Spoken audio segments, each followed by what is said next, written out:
Господин Цонев, господин Хамид, прекрасно разбирам, че трябва да се сложите на началника и тия неща трябва да ги кажете. Знам, че не ги споделяте, знам, че не вярвате в тях, знам, че на вас ви плащат на време. Не в буквалния смисъл, разбира се. Разбирам ви, но не ви се чувствам. И знам, господин Цонев, че вие сте били на светлата страна и че сте бранили някого, народа, наистина, в предишни години. Това обаче вече не е така. Тази сутрин дойдох пеша на работа. По Дондуков, да, дойдох пеша. Вашият председател не е идвал пеша никога на работа. И видях колко души полицаи имаше по Дондуков. Стотици не ме пуснаха да мина. Мен с картата като депутат накараха ме да заобиколя.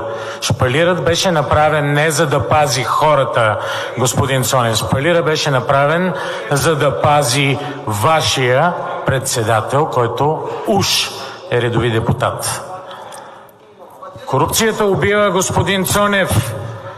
И това, което се случи тази сутрин с този полицай, светла да е паметта му, е доказателство за това. Никой от многото служители в МВР не е длъжен да ви знае точно вас, че сте народен представител.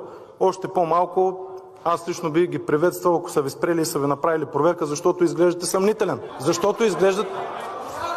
Вие изглеждате съмнителен и е напълно нормално да ви проверят, дори да ви отведат до районното управление и така нататък. И да извършат някакви оперативни действия с вас.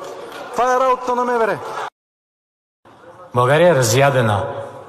Проядена е. Вие държите в мъртва хватка. Вчера се видя по време на дискусията, господин Цонев. Видя се кой започна да брани първи правителството. Хората, които уж не са в него. Вие от ДПС ново начало. Първи заявил желание за изказване и е направил